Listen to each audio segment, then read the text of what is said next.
friends, I'm Shyna. Welcome to Shyna's Kitchen. അപ്പോൾ ഇന്നത്തെ വീഡിയോയിൽ നമുക്ക് വിപ്പിംഗ് ക്രീം എങ്ങനെയാണ് സ്ട്രിപ്പായിട്ട് ബീറ്റ് ചെയ്യുക എന്നുള്ളത് കാണാം. അതുപോലെ തന്നെ വിപ്പിംഗ് ക്രീം എങ്ങനെയാണ് സ്റ്റോർ ചെയ്യേണ്ടത്, അതുപോലെ തന്നെ വിപ്പിംഗ് ക്രീം ബീറ്റ് ചെയ്ത് കഴിഞ്ഞാൽ ലൂസായി പോകാതിരിക്കാൻ എന്തൊക്കെ കാര്യങ്ങളാണ് ശ്രദ്ധിക്കേണ്ടത് എന്നുള്ളത് കാണാം. അപ്പോൾ നമുക്ക് വീഡിയോയിലോട്ട് പോകാം.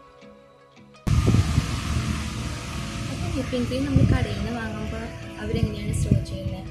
അവർ ഫ്രീസറിലല്ല സ്റ്റോർ ചെയ്യുന്നത്. അതുപോലെ തന്നെ നമ്മളും ഫ്രീസറിൽ തന്നെയാണ് സ്റ്റോർ ചെയ്യുന്നത്. അതുപോലെ നമ്മൾ കടയിൽ നിന്ന് ഈ വിപ്പിംഗ് ക്രീം വാങ്ങാൻ പോകുമ്പോൾ വേറെ സാധനങ്ങളും കൂടി വാങ്ങാൻ പോവുകയാണെങ്കിൽ അത് ലാസ്റ്റ് അപ്പോൾ പിന്നെ അതിൻ്റെ തണുപ്പ് പോയിട്ടില്ല എന്ന് നമുക്ക് ഉറപ്പ് വരുത്താം. അതിൻ്റെ തണുപ്പ് പോയി കഴിഞ്ഞാൽ പിന്നെ അത് നമ്മൾ വീട്ടിലോട്ട് കൊണ്ടുവന്നിട്ട് വീണ്ടും ഫ്രീസറിൽ വെച്ചാലും ചിലപ്പോൾ അതിൻ്റെ ഒരു കോമ്പോസിഷനിലൊക്കെ വ്യത്യാസം വരാം. അപ്പോൾ അതിൻ്റെ തണുപ്പ് പോവാതെ നമ്മൾ ശ്രദ്ധിക്കണം. അതുപോലെ വീട്ടിൽ കൊണ്ടുവന്നാൽ അത് ഫ്രിഡ്ജിൽ വെച്ചിട്ട് തണുപ്പിച്ചതിന് ശേഷം മാത്രമേ അത് ഉപയോഗിക്കാവൂ. അപ്പോൾ നമ്മൾ ഉടനെ ഉപയോഗിക്കുന്നില്ലെങ്കിൽ അത് ഫ്രീസറിൽ സൂക്ഷിക്കുക. ഉടനെ ഉപയോഗിക്കാൻ വേണ്ടി വാങ്ങിയതാണെങ്കിൽ അത് ഫ്രിഡ്ജിൽ വെച്ചിട്ട് ഉപയോഗിച്ചാൽ മതി. 1 മണിക്കൂറൊക്കെ ഫ്രിഡ്ജിൽ വെച്ചിട്ട് ഉപയോഗിച്ചാൽ. അപ്പോൾ നമ്മൾ വിപ്പിംഗ് ക്രീം ബീറ്റ് ചെയ്യുമ്പോൾ ഫ്രീസറിൽ നിന്ന് എടുത്ത വഴി ബീറ്റ് ചെയ്യും. ഫ്രീസറിൽ നിന്ന് എടുക്കുമ്പോൾ അത് ഓൾമോസ്റ്റ് സോളിഡ് സ്റ്റേറ്റിലാണ് എടുക്കുക. അപ്പോൾ ആ ഒരു സ്റ്റേറ്റിൽ നമ്മൾ ബീറ്റ് ചെയ്ത് കഴിഞ്ഞാൽ വേഗം ബീറ്റായി കിട്ടും. പക്ഷേ അതിൻ്റെ സ്റ്റിഫ്നെസ് കുറച്ച് കഴിയുമ്പോൾ അതിൻ്റെ ടെമ്പറേച്ചർ കുറയുമ്പോൾ ആ സ്റ്റിഫ്നെസ് പോയി അത് ലൂസായി പോകും. അപ്പോൾ നമ്മൾ അത് ലിക്വിഡ് ഫോമിൽ വന്നതിന് ശേഷം വേണം ബീറ്റ് ചെയ്യാനായിട്ട്. അപ്പോൾ അത് എളുപ്പമായിട്ട് ലിക്വിഡായി കിട്ടാൻ ആ പാക്കറ്റ് പൊട്ടിച്ചിട്ടില്ലെങ്കിൽ നമ്മൾ ആദ്യം തന്നെ ആ പാക്കറ്റ് ഒരു 5-10 സെക്കൻഡ്, അതിലും കൂടാൻ പാടില്ല, ഒരു 5-10 സെക്കൻഡ് വെള്ളത്തിലൊന്ന് മുക്കിയെടുക്കുക. അപ്പോൾ അതിൻ്റെ ആ ഒരു സോളിഡ് സ്റ്റേറ്റിൽ നിന്ന് കുറച്ച് അത് ലിക്വിഡ് ഫോമിലേക്ക് വരും. അതിനുശേഷം അത് ഫ്രിഡ്ജിൽ ഒരു അരമണിക്കൂറെങ്കിലും ഫ്രിഡ്ജിൽ വയ്ക്കുക. അപ്പോൾ അതിൻ്റെ ആ ഒരു തണുപ്പ് അത് മെയിൻറ്റെയിൻ ചെയ്യും. എന്നാൽ അത് സോളിഡ് സ്റ്റേറ്റിൽ നിന്ന് ലിക്വിഡ് സ്റ്റേറ്റിലേക്ക് വരികയും ചെയ്യും. അങ്ങനെ ലിക്വിഡ് ഫോമിൽ വന്നതിന് ശേഷം നമ്മൾ അതിനെ ബീറ്റ് ചെയ്യാനായിട്ട് എടുക്കാം. അതുപോലെ പാക്കറ്റ് പൊട്ടിച്ചതാണെങ്കിൽ ആ പാക്കറ്റ് ഒരിക്കലും വെള്ളത്തിൽ ഫുള്ളായിട്ട് മുക്കരുത്. ആ പാക്കറ്റിൻ്റെ പകുതി ഭാഗം വെള്ളത്തിൽ മുക്കിയിട്ടാൽ മതി. അപ്പോൾ ഞാൻ ഇതിന് വേണ്ടിയിട്ട് വിവോ വിപ്പിംഗ് ക്രീമാണ് യൂസ് ചെയ്യുന്നത്. ഏത് ക്രീം യൂസ് ചെയ്താലും കുഴപ്പമൊന്നുമില്ല. അപ്പോൾ ഞാനിപ്പോൾ ഈ ക്രീമാണ് യൂസ് ചെയ്യുന്നത്. ചിലർ പറയും വിവോ ചെയ്യുമ്പോൾ ചിലപ്പോൾ ലൂസായി പോകണം, അല്ലെങ്കിൽ ചിലപ്പോൾ മെൽറ്റായി പോകണം, അങ്ങനത്തെ പ്രശ്നമൊന്നും എനിക്ക് വരാറില്ല. അതുപോലെ ഏത് ക്രീം യൂസ് ചെയ്യുമ്പോഴും എനിക്ക് അങ്ങനത്തെ പ്രശ്നമൊന്നും വരാറില്ല. അപ്പോൾ തൽക്കാലം ഞാൻ ഇതാണ് യൂസ് ചെയ്യുന്നത്. പിന്നെ ഇത് യൂസ് ചെയ്യുന്നതിന് മുന്നേ നമ്മൾ ശ്രദ്ധിക്കേണ്ട കാര്യം എന്ന് പറഞ്ഞാൽ ഇത് കട്ടയായിട്ട് ഇരിക്കാൻ പാടില്ല. അപ്പോൾ ഞാൻ ഇത് കുറച്ച് നേരം വെള്ളത്തിലിട്ട് വെച്ചു, ഒരു 5 സെക്കൻഡ് വെള്ളത്തിലിട്ട് വെച്ചു. അപ്പോൾ അതിൻ്റെ ആ കട്ട ഒന്ന് പോകാൻ വേണ്ടിയിട്ട്, ഒന്ന് ലൂസായി കിട്ടാൻ വേണ്ടിയിട്ട് വെള്ളത്തിലിട്ട് വെച്ചു. അതിന് ശേഷമാണ് ഞാനിപ്പോൾ ഈ പാക്കറ്റ് പൊട്ടിക്കുന്നത്. ഈ പാക്കറ്റ് ഇവിടെ ഇങ്ങനെ പൊട്ടിച്ചെടുത്താൽ മതി. ഇങ്ങനെ പൊട്ടിച്ചിട്ട് ഇതിൻ്റെ ജസ്റ്റ് കുറച്ച് ഇങ്ങനെ കട്ട് ചെയ്തെടുക്കാം. ഇങ്ങനെ കട്ട് ചെയ്തെടുത്തിട്ട് നമ്മളിങ്ങനെ ഓപ്പൺ ചെയ്യുമ്പോൾ ഇവിടുന്ന് ക്രീം എടുക്കാം നമുക്ക്. പിന്നെ ഇത് ഉപയോഗം കഴിയുമ്പോൾ വീണ്ടും ഇതിങ്ങനെ അമക്കി പിടിച്ചിട്ട് ഇതിങ്ങനെ ഒരു സെൽ ടേപ്പോ അല്ലെങ്കിൽ റബ്ബർ ബാൻഡോ എന്തെങ്കിലും എടുത്ത് വെച്ചിട്ട് വീണ്ടും ഫ്രീസറിലോട്ട് തന്നെ എടുത്ത് വെക്കുക കേട്ടോ. സ്റ്റാപ്പിൾ ചെയ്ത് വെക്കുന്നുണ്ട്. സ്റ്റാപ്പിൾ ചെയ്ത് വെച്ചിട്ട് പിന്നെ ഈ ടേപ്പ് കൊണ്ട്, ഈ ടേപ്പൊന്നും വേണമെന്നില്ല കേട്ടോ, സെൽ ടേപ്പ് ഉണ്ടെങ്കിൽ അതുകൊണ്ടാക്കിയാലും മതി. സെൽ ടേപ്പോ അല്ലെങ്കിൽ അങ്ങനത്തെ ടേപ്പോ ഇല്ലെങ്കിൽ ഇതുപോലെ ഒട്ടിച്ച് വയ്ക്കാം കേട്ടോ.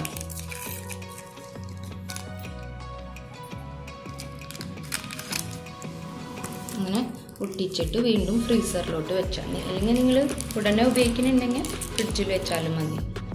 അപ്പോൾ ക്രീം ബീറ്റ് ചെയ്യാൻ വേണ്ടിയിട്ട് നമ്മൾ ഇതുപോലെ നല്ല കുഴിയുള്ള പാത്രം എടുക്കണം. ഈ പാത്രം നല്ലപോലെ കഴുകി വൃത്തിയാക്കിയിട്ട് നല്ലപോലെ ഡ്രൈ ആയിട്ടിരിക്കണം. അതുപോലെ തന്നെ ഈ ബ്ലേഡും നമ്മൾ കഴുകി നല്ലപോലെ ഡ്രൈ ആക്കി എടുക്കണം. ഇത് ഫ്രീസറിൽ വെക്കേണ്ട ആവശ്യമില്ല, ഫ്രിഡ്ജിൽ ഒന്നും വെക്കേണ്ട ആവശ്യമില്ല. ഇത് ഡ്രൈ ആയിട്ടിരിക്കണം, വൃത്തിയായിട്ട് ഡ്രൈ ആയിട്ടിരിക്കണം എന്ന് മാത്രം ശ്രദ്ധിച്ചാൽ മതി. ഇത് ഫ്രീസറിലൊന്നും വെക്കേണ്ട ആവശ്യമില്ല.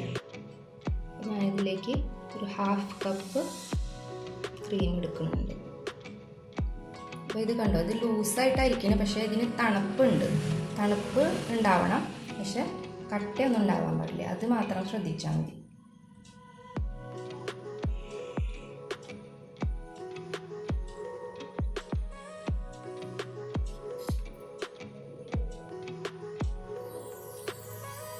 ഇത് 1/2 കപ്പ് ആണ് ഞാൻ എടുത്തിട്ടുള്ളത്.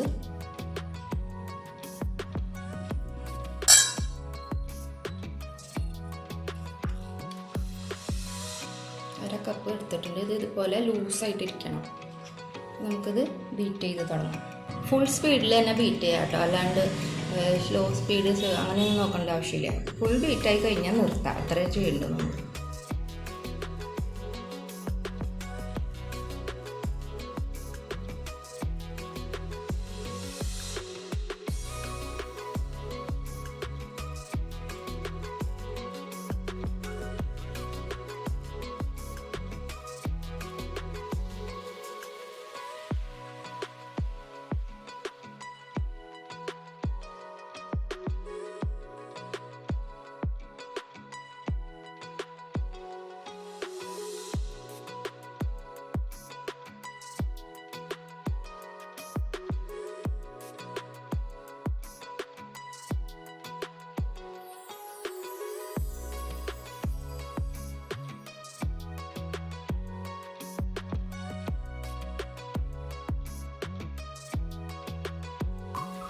ഇപ്പോൾ ബീറ്റ് ചെയ്ത് നിർത്തിയപ്പോൾ നിങ്ങൾ ശ്രദ്ധിച്ചിട്ടുണ്ടാവും, ഈ ക്രീം ബ്ലേഡിൻ്റെ ഉള്ളിൽ ഫില്ല് ചെയ്ത് നിൽക്കണില്ല. ക്രീം ഫുള്ളായിട്ട് സ്റ്റിഫായി കഴിഞ്ഞാൽ നമ്മൾ ബീറ്റ് ചെയ്ത് നിർത്തുമ്പോൾ ആ ക്രീം ഈ ബ്ലേഡിൻ്റെ ഉള്ളിൽ തന്നെ ഇങ്ങനെ ഫില്ല് ചെയ്ത് നിൽക്കും. അപ്പോഴാണ് ആ ക്രീം ഫുള്ളായിട്ട് ബീറ്റായി കഴിഞ്ഞെന്ന് നമുക്ക് മനസ്സിലാവുന്നത്.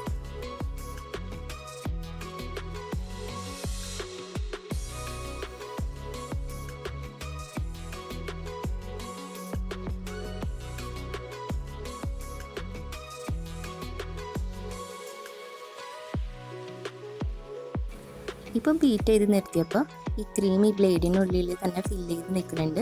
അപ്പോൾ ഇതാണ് ഇതിൻ്റെ കറക്റ്റ് പരുവ് കേട്ടോ. ക്രീം നല്ലപോലെ സ്റ്റിഫായി കഴിഞ്ഞാൽ സ്പാറ്റുലയിൽ എടുത്ത് കമഴ്ത്തി ഇതുപോലെ തട്ടി കുടഞ്ഞാലും അത് വീഴില്ല. അതുപോലെ തന്നെ ഈ ബൗൾ നമ്മൾ കമഴ്ത്തി വെച്ചാലും ക്രീം ഡ്രിപ്പായി പോവില്ല. അപ്പോൾ ഇത് നല്ലപോലെ സ്റ്റിഫായിട്ടുണ്ട്.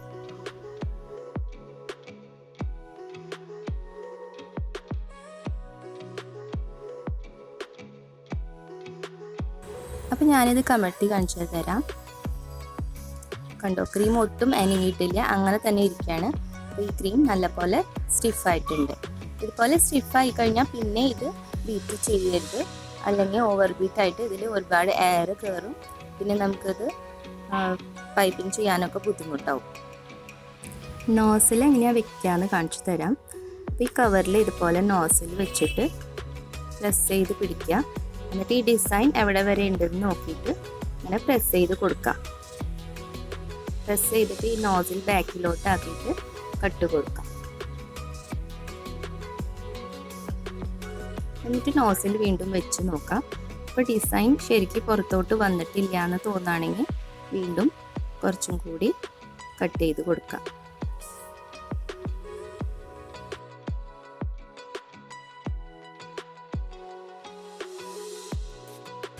ഇനി ഇത് നല്ലപോലെ പ്രസ് ചെയ്ത് ടൈറ്റാക്കി വെക്കാം.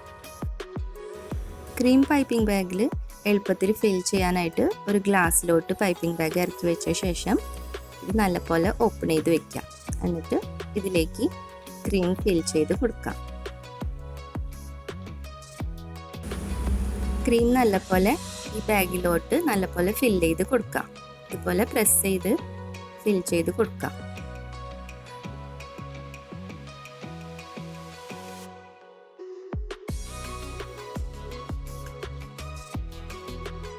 ഫിൽ ചെയ്ത ശേഷം ഈ ബാഗ് പതുക്കെ ലിഫ്റ്റ് ചെയ്ത് കൊടുക്കാം.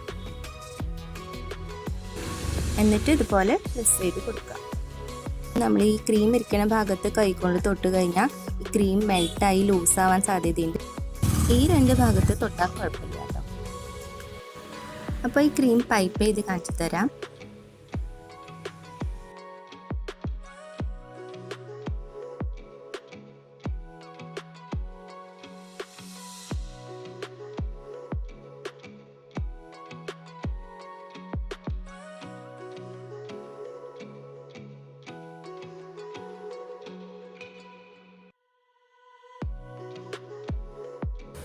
അപ്പോൾ നിങ്ങൾക്ക് എൻ്റെ വീഡിയോ ഇഷ്ടമെങ്കിൽ ലൈക്ക് ചെയ്യുക, ഷെയർ ചെയ്യുക. പിന്നെ എൻ്റെ ചാനൽ ഇതുവരെ സബ്സ്ക്രൈബ് ചെയ്യാത്തവരുണ്ടെങ്കിൽ തീർച്ചയായിട്ടും എൻ്റെ ചാനൽ സബ്സ്ക്രൈബ് ചെയ്യുക. അതുപോലെ തന്നെ എൻ്റെ ഫ്യൂച്ചർ വീഡിയോസിൻ്റെ നോട്ടിഫിക്കേഷൻസ് കിട്ടാനായിട്ട് ബെൽ ഐക്കൺ പ്രസ് ചെയ്യുക. Thank you for watching my video.